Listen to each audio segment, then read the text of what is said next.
बिस्मिल्लाहिर्रहमानिर्रहीम। अस्सलाम वालेकुम नाज़रीन, आप यूट्यूब चैनल देख रहे हैं। मैं इमरान खान हूँ। ख़बरें बहुत ज़्यादा हैं, लेकिन सबसे पहले इमरान खान साहब ने जो सहाफ़ियों के साथ बातचीत की है वो मैं आपके सामने रख देता हूँ, जैसे सहाफ़ियों ने इसको रिपोर्ट किया है।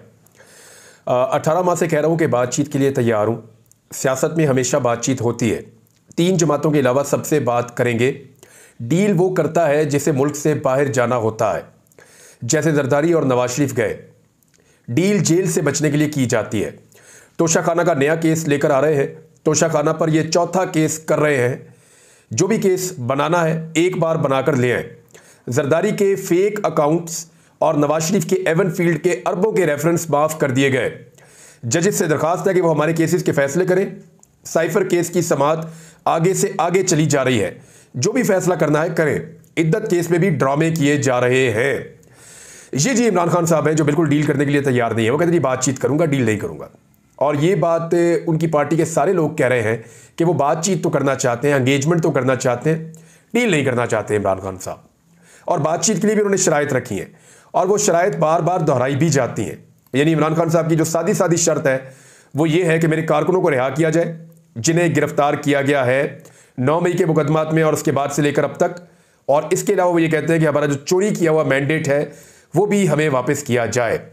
नजम सेठी इस बात की गवाही दे रहे हैं कि इमरान खान एक्चुअली डील नहीं कर पाएंगे, क्योंकि नजम सेठी की मुलाकातें जरदारी नवाज शरीफ हर तरफ भी रहती हैं और वो बड़े ऑब्लाइज भी होते रहे लोगों से। साबिक वज़ीर आला भी रहे हैं, निगरान, और पीसीबी के चेयरमैन भी रहे हैं। बड़े ओहदे उनको देते रहे हैं। नवाज शरीफ साहब के बड़े गमखार हैं। वो ये कहते हैं इमरान खान सियासतदान नहीं है क्योंकि वो मुकमुका नहीं करता, ये डील नहीं करता। डील का मतलब मुकमुका का मतलब डील है ना, मुकलो जी मेरे नाल, आप मुझे ये दे दें, मैं आपको ये दे देता हूँ, पब्लिक जाए भाड़ में। ये होता है मुकमुका या डील। नजम सेठी कह रहे हैं कि इमरान खान सियासतदान नहीं है, वो मुकमुका नहीं करता। मोहसिन नकवी को वज़ीर दाखिला बनाकर इमरान खान को पैगाम दिया गया है कि हम आपको सख्ती के साथ कुचलेंगे। सोशल मीडिया पर भी कानून बनना शुरू हो गए हैं और नजम सेठी साहब जो है वो ये कह रहे हैं कि इमरान खान क्योंकि सियासतदान इसलिए नहीं है कि वो डील वील नहीं करता, वो मुकमुका नहीं करता, और बाकी सारे जो हैं वो मुकमुका कर लेते हैं।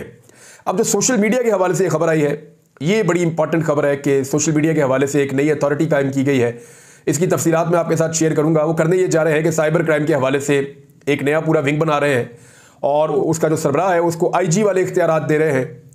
और अब पीका कवानीन के तहत ये इसको करने जा रहे हैं। मैं ये कहता हूँ सख्त से सख्त कवानीन सोशल मीडिया के होने चाहिए, लेकिन उनका इस्तेमाल ठीक होना चाहिए।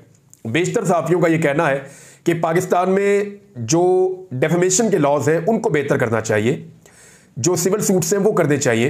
पूरी दुनिया के अंदर यही होता है, बेशतर सहाफ़ी ये कहते हैं। लेकिन मैं इससे एक कदम आगे जाकर ये कहता हूं कि जो कानून बनाने हैं बना लें, जैसे दिल करता है बनाएं, लेकिन उनका गलत इस्तेमाल ना करें।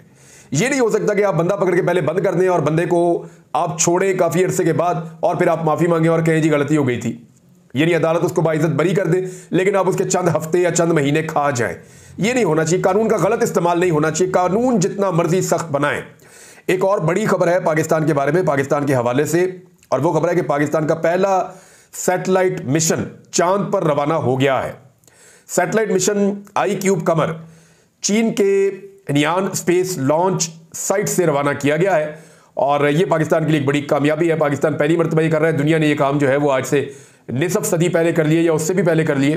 इंडिया, बाकी सारे मुल्क आसपास के वो चांद पे पहुंच गए हैं। पाकिस्तान ने अब इसकी कोशिश की है। लेकिन इंटरेस्टिंग चीज़ मैं आपको बताऊं, यहाँ पे विजुअल्स भी मौजूद हैं और ये विजुअल्स हैं जी इस्लामाबाद का हॉल है। चांद पर पाकिस्तानी सैटेलाइट रवाना होने के मनाजिर वहाँ पे दिखाए गए हैं और रवाना होते ही Institute of Space Technology Islamabad का हॉल इमरान खान जिंदाबाद के नारों से गूंज उठा। यानी इमरान खान को टेक्नोलॉजी में, चले टेक्नोलॉजी को छोड़ दें, इमरान खान का इसमें कितना किरदार है उसको भी छोड़ दें, उस बाद में उस पर बात कर लेते हैं कि चांद पे जो मिशन गया उसमें इमरान खान का रोल कितना है, नवाज शरीफ का कितना है, बाकियों का कितना है। एक तो पाकिस्तान बहुत ही लेट है, जिसका भी रोल हो हम बहुत लेट हैं। लेकिन नौजवान और पाकिस्तान के जो पढ़ा लिखा तबका है वो इमरान खान को क्या समझता है।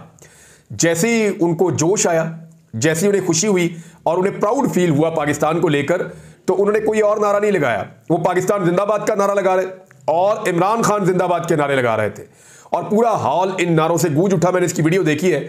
मैं हैरान हो रहा था कि एक आदमी जेल में है और उसका इस तकरीब से अभी कोई ताल्लुक भी नहीं है, ना उसकी हुकूमत है, तो उसके लिए लोग नारे लगा रहे हैं पाकिस्तान की कामयाबी के ऊपर। स्टेडियम में क्रिकेट मैच होता है, इमरान खान के नारे लगते हैं।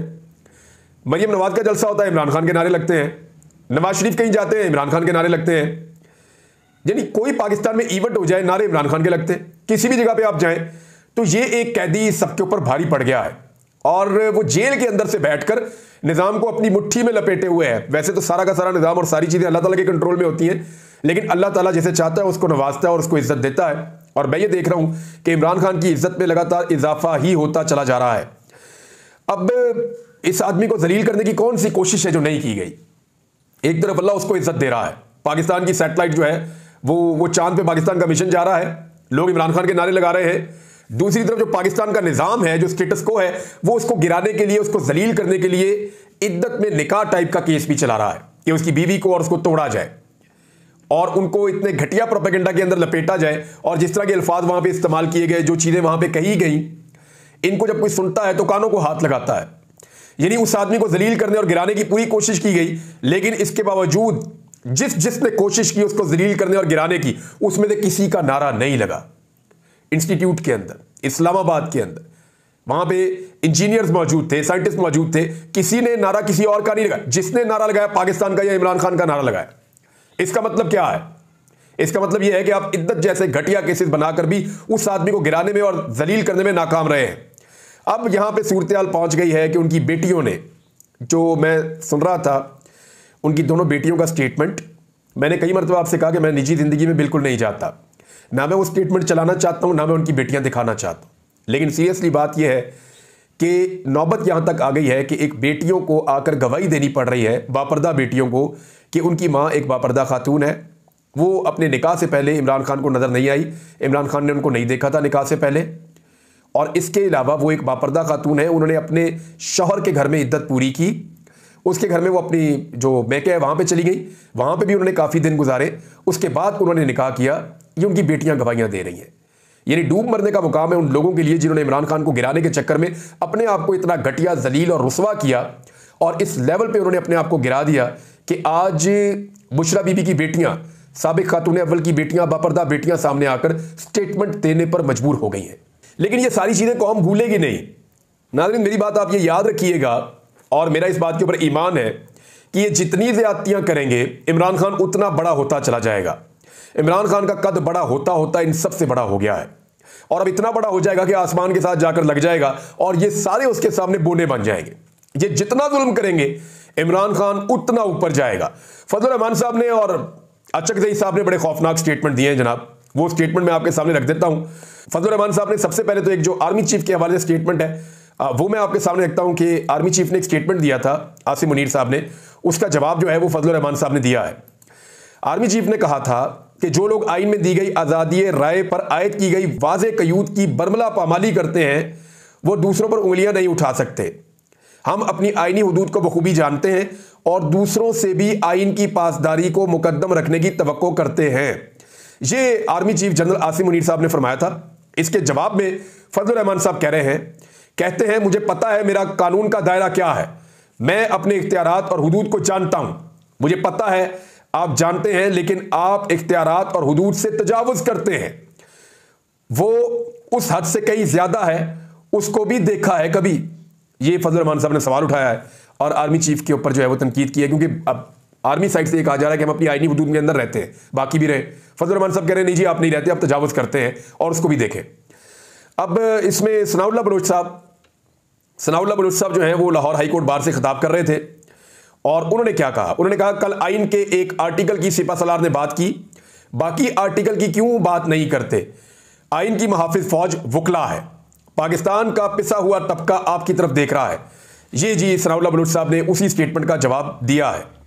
अचकज़ई साहब ने भी स्टेटमेंट दिया, और उन्होंने कहा, और बड़ा साफ साफ अचकज़ई साहब ने फरमाया, उन्होंने कहा जी सच ये है कि पाकिस्तान तहरीक इंसाफ जीत चुकी थी। मैं नवाज शरीफ से ये उम्मीद रखता था कि वो आकर कहता कि इन बच्चों ने मुझे शिकस्त दे दी है, लेकिन अचकज़ई साहब आप उम्मीद रखते थे, ये आपका हुस्न ज़न था कि आप नवाज शरीफ से उम्मीद रखते थे। नवाज शरीफ से तो उनके घर वालों को उम्मीद नहीं है, उन्होंने तो हमेशा फ्रॉड करके इलेक्शन जीता है, जनरल जिलानी से लेके, जनरल ज़ियाउल हक से लेके, उसके बाद तमाम जर्नलों से होते हुए कैसे कैसे वो इक़्तिदार में आए, उसके बाद जनरल मुशर्रफ से डील करके वो वापस आए, उसके बाद किस तरह 2013 में उन्होंने डील की और कैसे उन्होंने एक हैवी किस्म का इक़्तिदार लिया, और फिर जनरल बाजवा के साथ उन्होंने कैसे अपने मामला तय किए। ये सारी चीज़ें तो ये खुद अपने मुंह से बता रहे हैं। तो ये तो आपने वैसे ही मियां नवाज शरीफ साहब को उठा दिया थोड़ा सा। मियां साहब इस तरह के कभी नहीं थे जैसा आप सोच रहे थे। वो हमेशा अपनी शिकस्त को एस्टेब्लिशमेंट के साथ मिलकर कामयाबियों में बदलते रहे हैं। एक और चीज जो चकदेई साहब कह रहे हैं कि इमरान खान के केसेस को अगर खत्म नहीं भी करना तो कम से कम उसको रिहा कर दें ताकि वो पेशियां भुगते, और उसके घर वालों पर, बीवी पर जो बेतुके किस्म के केस बनाए गए हैं जिनको सुनकर किसी भी मुसलमान को शर्म आती है, उन्हें खत्म करो। ये भी जनाब चकदेई साहब ने मुतालबा किया है। अच्छा नाज़रीन, डील के हवाले से एक चीज और मैं आपको बता दूं कि 3 जमातों से तो बात बिल्कुल नहीं करेंगे। इमरान खान साहब ने जेल में यह भी क्लियर किया है, यानी उन 3 जमातों से तो बात नहीं करनी जिन्होंने इमरान खान का मैंडेट चोरी किया, जिसमें पीपल्स पार्टी है, PMLN है और MQM है। MQM तो एक भी सीट नहीं जीती, वो तो सारी सीटें जो है पाकिस्तान तहरीक इंसाफ की लेकर गई है। PMLN जो है उसकी 2 दर्जन सीटें, कोई कहता है 3 दर्जन सीटें, इससे ज्यादा उनकी है ही नहीं। बाकी सारी जमातें जो है उनके साथ बात हो सकती है, लेकिन PMLN से नहीं हो सकती, पीपल्स पार्टी से नहीं हो सकती और MQM से बात नहीं हो सकती। साथ ही इमरान खान साहब ने जो बाकी स्टेटमेंट दिया वो मैंने आपको पढ़ के पहले सुना दिया है। अच्छा, ये जो मौलाना फजलुर रहमान साहब ने बातचीत की वो तो मीडिया पे चल गई, लेकिन जो महमूद खान अचकज़ई ने और असद कैसर ने प्रेस कॉन्फ्रेंस की है उसको मना कर दिया गया पाकिस्तान की मीडिया पर चलाने पर। हालांकि आज आज़ादी इजहार राय का या आज़ादी सहाफ़त का आलमी दिन है। नाज़रीन, आज से 1 साल पहले मैं इस्लामाबाद प्रेस क्लब में गया था और वहां जाकर मैंने सब सहाफ़ियों से कहा था कि आप लोग अगर इकट्ठे नहीं होंगे इख्तलाफ राय के बावजूद, यानी बहुत सारे सहाफ़ियों को आपस में इख्तलाफ हो सकता है। अभी मैं हामिद मीर साहब से मिला, कुछ और सहाफ़ियों से मिला, काशिफ अब्बासी साहब से, मोहम्मद मालिक साहब से, समी इब्राहिम साहब से, सिद्दीक जान से, बाकी सहाफ़ियों से मिला हूं। तो मेरा इनसे नज़रियाती इख्तलाफ भी हो सकता है, वो जो बात कहें मुझे पसंद नहीं आ सकती और मेरी बात हो सकता है उन्हें पसंद ना आए, लेकिन ये कोई वजह नहीं है कि इख्तलाफ राय की बुनियाद के ऊपर हम एक दूसरे को अकेला छोड़ दें और मरने के लिए छोड़ दें। किसी भी सहाफ़ी को गैर कानूनी तरीके से अगवा करना, उसके ऊपर गैर कानूनी तरीके से मुकदमात बनाना, या उसको मुल्क छोड़ने पर मजबूर करना, या उसको कत्ल कर देना, इन मामलात के ऊपर हम सबको इकट्ठे होना चाहिए। जिसने किसी सहाफ़ी को पकड़ना है कानून के मुताबिक आगे पकड़े और कानून के मुताबिक केस करे, उस पर जस्टिफाई करे, उसके खिलाफ कार्रवाई करे, ये बहुत अच्छी बात है। लेकिन जो गैर कानूनी हथकंडे हैं उनके खिलाफ तमाम सहाफ़ियों को इकट्ठे होना पड़ेगा। ये मैं पहले भी कहता रहा हूं, ये मैं आज भी कह रहा हूं। यानी मुझे कुछ लोगों ने कहा कि हामिद मीर साहब ने एक दौर ऐसा था कि आपको उनसे इख्तलाफ था, उन्होंने कुछ ट्वीट किया, आपकी जान खतरे में पड़ गई। तो मैंने उन सबसे कहा कि भाई इख्तलाफ अपनी जगह पे है, लेकिन गलतफहमियां भी अपनी जगह पे हैं, इख्तलाफ भी अपनी जगह पे है। लेकिन आज अगर हामिद मीर साहब की जान खतरे में है या उनके ऊपर कोई अटैक आने जा रहा है और मेरे पास ऐसी इंफॉर्मेशन है, तो मैं तो गलत चीज को जस्टिफाई नहीं कर सकता, उसके खिलाफ बोलूंगा भी, खड़ा भी हो जाऊंगा, और मैं इसीलिए उनको मिलने के लिए गया हूं। तो इख्तलाफ राय रहना चाहिए, ये हुस्न है, रहना चाहिए, इसी से डिबेट होती है, पाकिस्तान आगे बढ़ेगा, मुल्क आगे बढ़ते हैं। लेकिन इख्तलाफ राय के बावजूद कुछ चीजें ऐसी हैं, कुछ हुदूद ऐसी हैं जिनसे आगे नहीं जाना चाहिए। किसी की जान नहीं लेनी चाहिए, किसी की जान को खतरे में नहीं डालना चाहिए, झूठे मुकदमात नहीं बनाने चाहिए, लोगों को अगवा करके गायब नहीं करना चाहिए। इन चीजों पे तमाम सहाफ़ियों को इकट्ठे होने की जरूरत है और सबने इसके ऊपर इत्तफाक किया है। नाज़रीन, जो मखसूस नशिस्तों का केस है वो भी सुप्रीम कोर्ट ऑफ पाकिस्तान में लग गया है। ये बड़ी अच्छी बात है। बड़े अरसे से हम ये आवाज़ उठा रहे थे, गुज़िश्ता चंद दिनों में हमने जब ज़्यादा आवाज़ उठाई, क्योंकि ये सीटें अगर पाकिस्तान तहरीक इंसाफ को या सुन्नी इत्तेहाद कौंसिल को मिल जाती हैं तो फिर काजी फायद ईसा साहब को पूरा जोर लगाने के बावजूद एक्सटेंशन नहीं दी जा सकेगी। मैं आपको फिर बता रहा हूं कि काजी फायद ईसा साहब की एक्सटेंशन एक ख्वाब बनकर रह जाएगी अगर ये जो मखसूस नशिस्तें हैं जो पाकिस्तान तहरीक इंसाफ को मिलनी चाहिए उसूलन, अगर ये तहरीक इंसाफ के पास ही आ जाती हैं और उनकी मुखालफ सियासी जमातों में तकसीम नहीं की जाती, तो फिर काजी फायद ईसा साहब को एक्सटेंशन नहीं दी जा सकती। अब ये बड़ा अहम मामला है। ये मामला चला गया है सुप्रीम कोर्ट ऑफ पाकिस्तान में और वहां पे ये केस लग गया है और ये केस जनाब सुना जाएगा जस्टिस मंसूर अली शाह साहब की सरबराही में 3 रुकनी बेंच, इसमें अतरुल्लाह साहब भी शामिल हैं और इसमें एक और मुअज़्ज़िज़ जज भी शामिल हैं। तो 3 रुकनी बेंच ये केस सुनेगा। देखते हैं कि इस केस का नतीजा क्या निकलता है। नाज़रीन, और भी खबरें हैं। बाबर सत्तार साहब ने एक शॉट लगाई और ग्राउंड से बाहर बॉल उन्होंने फेंक दिया। बात करते हैं, लेकिन अगले व्लॉग में। अब तक के लिए इतना ही। अपना ख्याल रखिएगा, अपने चैनल का भी। अल्लाह हाफ़िज़।